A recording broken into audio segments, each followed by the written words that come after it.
Hello and welcome back. We're going to look at a very, very important idea today. One that you may find that you have a significant resistance to. And if you do, no problem. That's all right. I invite you to listen to the voice of your inner teacher that has you watching this video today. Of all days, of all of the content on YouTube, here you are. There's a reason why. And I invite you to listen to your inner teacher, which is the voice that has you watching.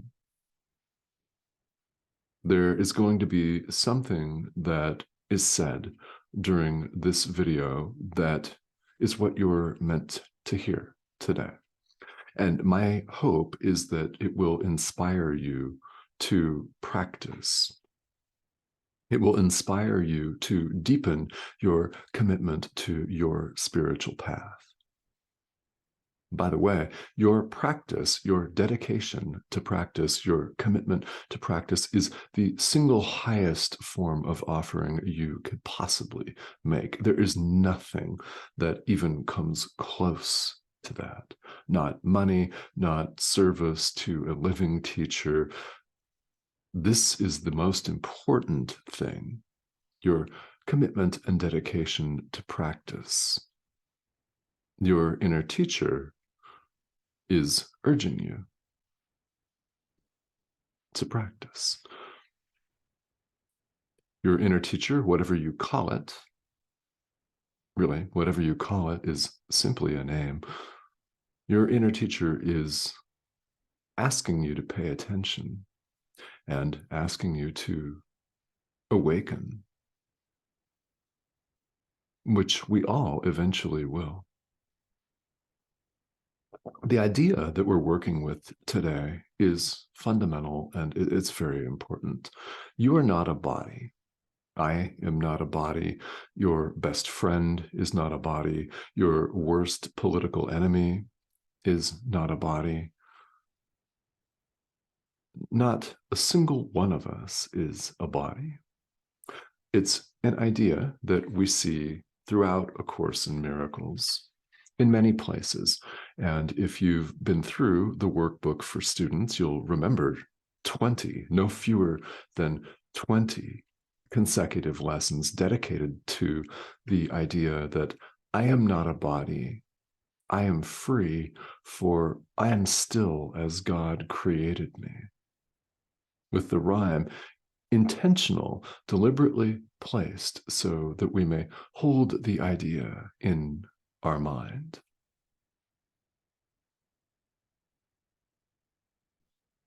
Now, A Course in Miracles is not the only spiritual tradition that insists that there's more to it than what we see in the mirror.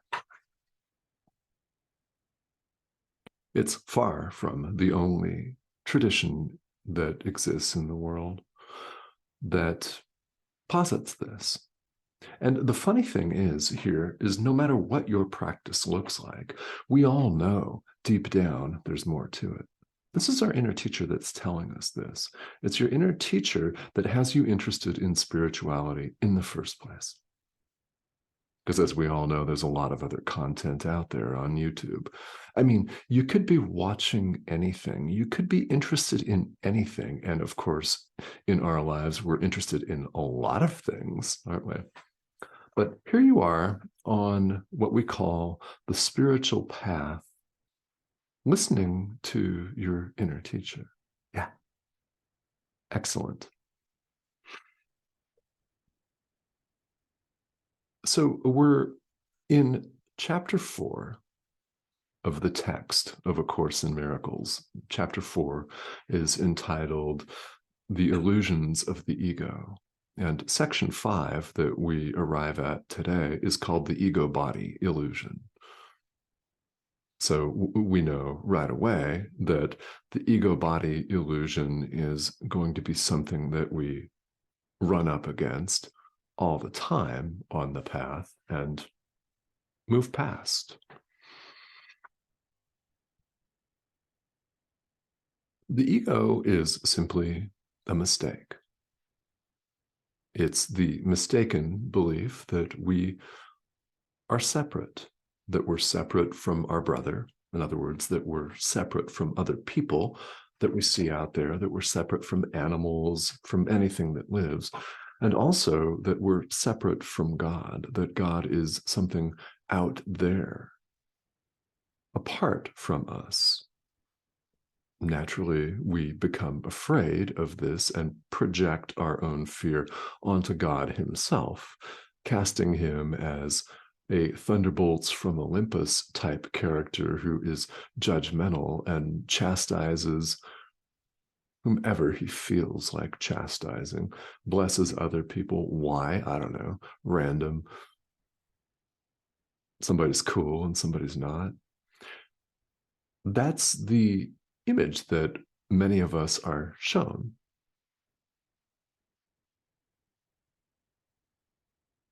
In truth, we've never left our source. There is a very well-known and often quoted, especially here on this video series, idea from A Course in Miracles that's ideas leave not their source. Ideas leave not their source. If you wish to capitalize the S, do that. We're going to look here in the next few minutes at the idea that you and I are ideas. People are an idea. The thought of God. You are the thought of God.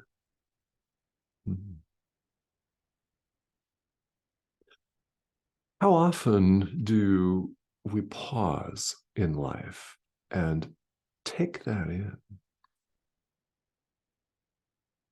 It's powerful. Not only that, it's also true. That's cool, isn't it? You are the thought of God.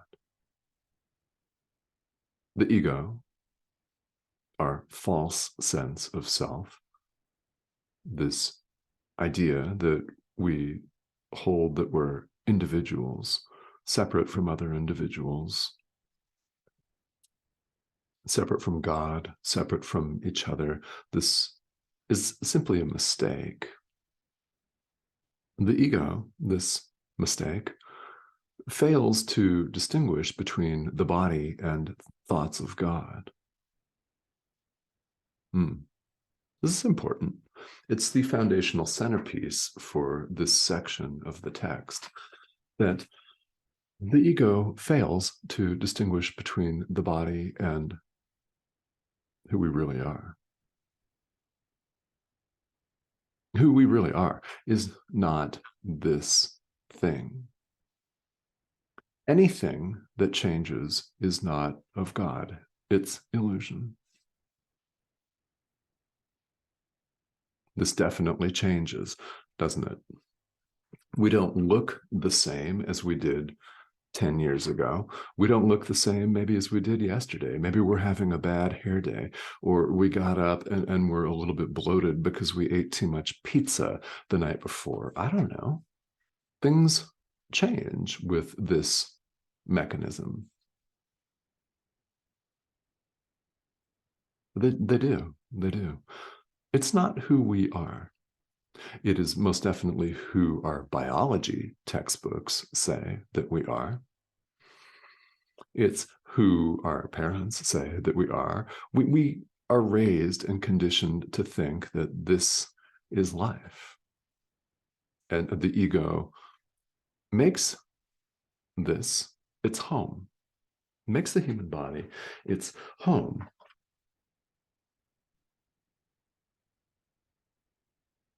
And it's always afraid. It's confused. When we listen to the voice of the ego, attack thoughts, separation-based thoughts, I'm cooler than my neighbor. He sucks. He's scum. Or my neighbor's cooler than me. I suck. I'm scum. Right? We can turn that on ourselves just as easily, can't we? Anytime we see ourselves as separate from our brother, and by the way, I use the word brother singular to refer to every living thing of all genders and all gender identities. Brother singular.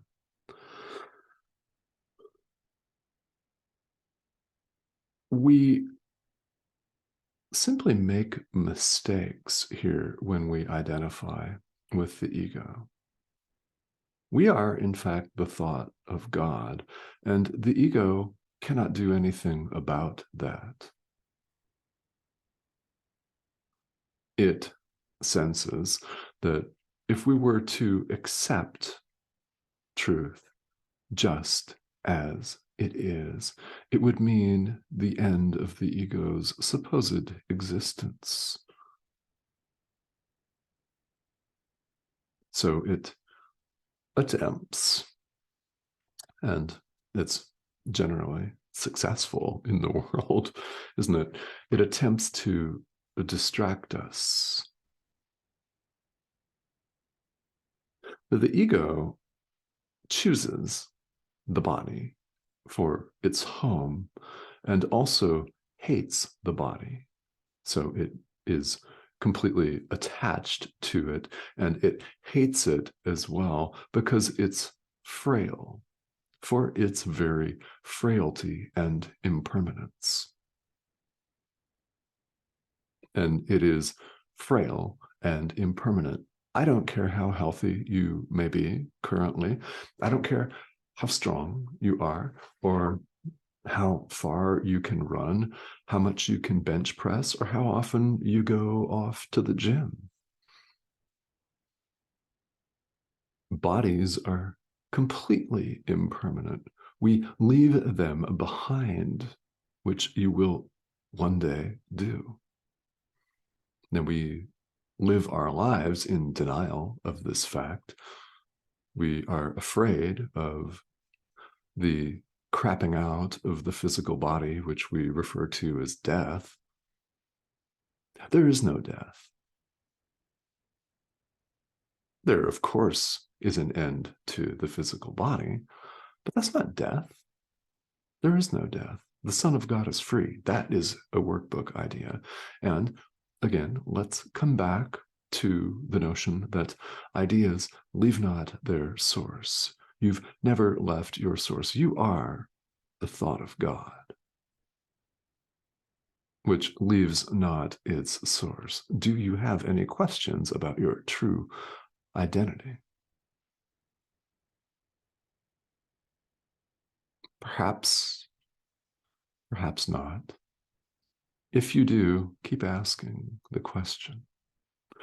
Because the ego both loves and hates the body, it chooses it as its home and hates its frailty, the fact that it can't stand the prick of a pin, that it bleeds easily and then develops diseases. Sometimes it's as simple as a virus, and sometimes it's very major, like cancer or a heart condition, something chronic. It's frail.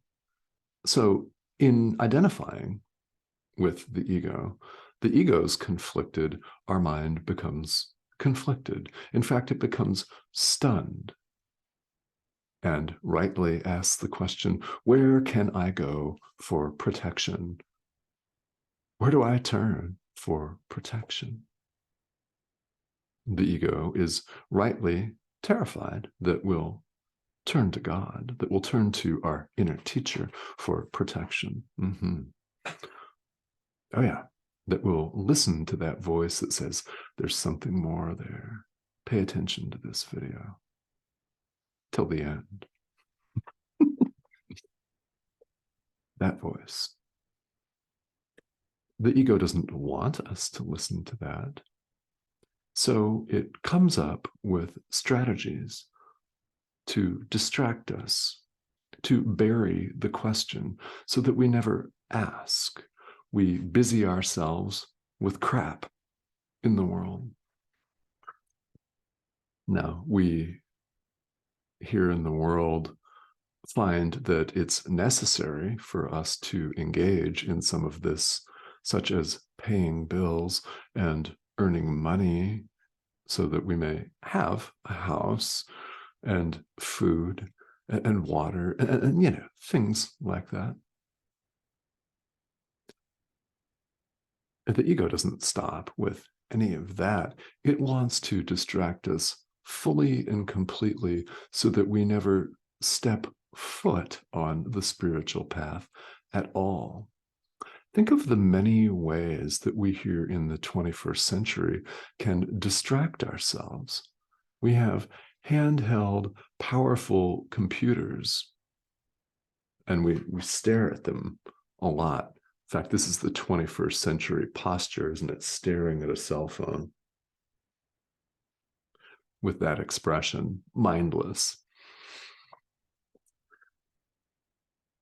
The ego doesn't want us to ask these questions. Where can I go for protection? What is this for? What is all of this for? The Holy Spirit has an answer. Your inner teacher has an answer. Everything works together for good. Everything is an opportunity for us to awaken. The good, the bad, and the ugly. Beautiful things are symbolic of our oneness. They're symbolic of our beauty, our limitlessness, our expansiveness as Christ, the Son of God, the thought of God. Having never left our source. Yes. And the things that we consider ugly and painful that disturb our peace. In fact, anything that does not bring forth pure and total joy is an opportunity for forgiveness. It's an opportunity to forgive the appearances in the world, people, things, time, space, the ego itself, circumstances, situations. It's an opportunity for us to forgive them. Part of the attitude of true forgiveness is the acknowledgement that this is a dream. The separation never occurred. There is no separation of any kind, and that ideas leave not their source. Therefore, our brother, or time, space, the ego, a situation, has not actually done anything to us. There is no independent actor on whom to act on another independent actor. There is only perfect oneness. Perfect oneness. Yes, that means your brother is you. Our reality is not a human body that's 80% water and highly fragile, no matter how big your biceps are or what kind of cardio shape you're in. And I hope it's great, right? I do, because we have work to do here while we appear to be here in the world. This is a communication device. It is a tool. It's a mechanism by which we can relate to our brother. This is a form that our brother knows and can accept without fear. It is. So how will you reach your brother? Well, that is something that you ask your inner teacher. Because how we do it appears to differ, doesn't it? Not everybody is going to start a YouTube channel, as I have, turn on the camera and microphone and broadcast to a worldwide audience. That's my particular path. That's what I am to do. But your way of reaching your brother may look very different. That's simply the outward appearance. The actual content of that, extending the miracle, extending love, true forgiveness of the Son of God, the content, what we're actually doing, is the same. It's exactly the same. Only the outer form appears to differ. So before we wrap up, let's address the fact that this idea that you are not a body is going to be deeply threatening to the ego. Count on it. If you're not feeling that yet, you're going to. Or if you have moved past it, at one point you did feel that threat from the ego, that you're going to set it aside, because we all will.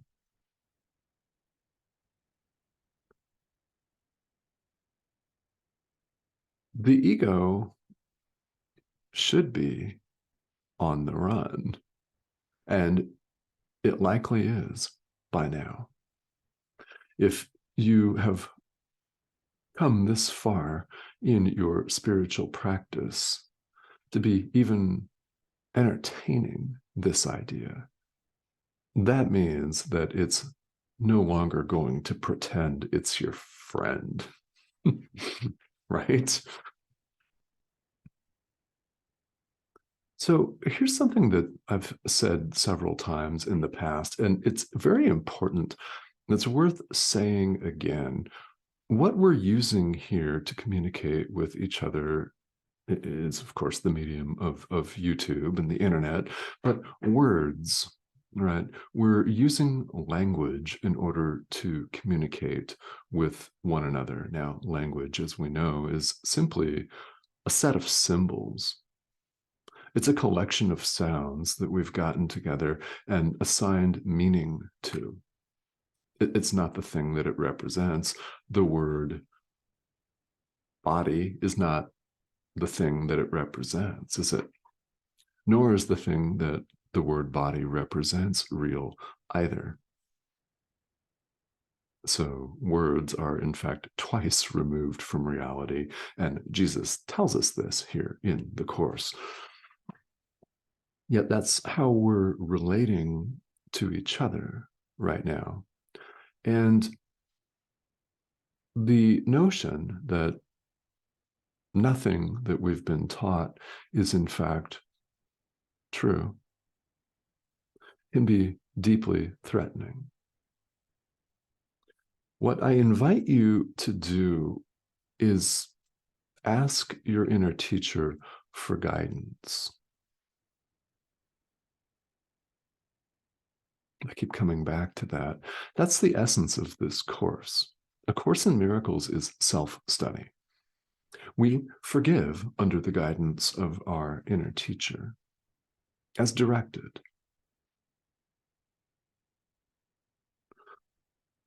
So it makes no difference what you call your inner teacher. Here in this thought system, it's the Holy Spirit or Jesus. But you could call your inner teacher, your guide, your guides, anything you wanted. It's just a collection of sounds. What's important is getting in touch with your inner teacher and allowing your inner teacher to direct your forgiveness. When the ego freaks out and wants to convince you that you're a body, of course you are.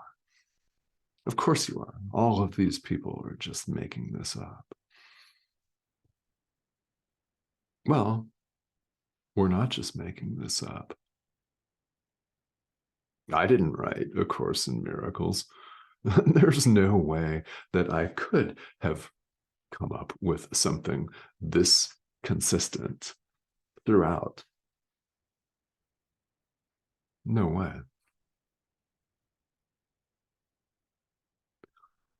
Again, it's a self-study curriculum, meaning that you take what you wish to take at a given time. If you wish to put it down for a period of time of weeks, months, years even, so be it.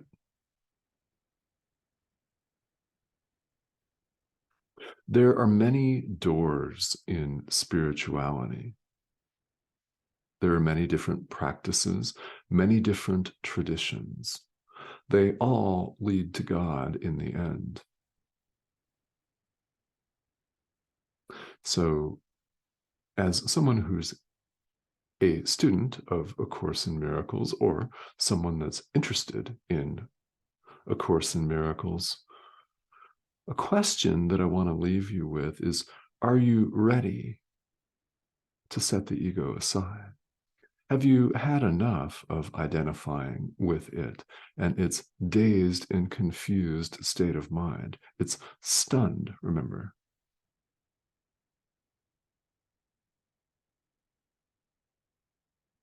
Do you want to know? Do you want to, as we say, go home? Remember, we are home. Ideas leave not their source. But are you ready to set the ego aside? And you may not answer yes today. And that's all right. That's all right. You've watched this video through to the end. So just know that eventually each and every one of us will decide that we want the peace of God and only that. That is what we are. And that's a beautiful thought, isn't it? All right. So thank you, as always, for joining me. I mean what I say when I say that your dedication and commitment to practice is the most beneficial, beautiful, and highest form of offering you can possibly make. And that's what matters. That's what makes this course so powerful, is that it is not a religion. It is not a tradition that commands that you do certain things. It's self-study. It's up to each and every one of us. That's a liberating thing. So I invite you to join me here on this channel. Here is the subscription button. I would love to have you here. If you've not subscribed, please do so. And if you have comments and questions, I welcome them. So please feel free to ask. And if it's a question that you feel is a beginner question, that's fine. There is no such thing as a dumb question. In fact, there are people all over the world that will be happy that you asked. That's almost always the case, isn't it? If we feel that, this is too basic, I'm not going to ask it. What happens if you do ask it? You won't just benefit yourself, you'll benefit everyone else too. So I do invite those questions. All right, guys, thank you so much for joining me. I will talk to you soon.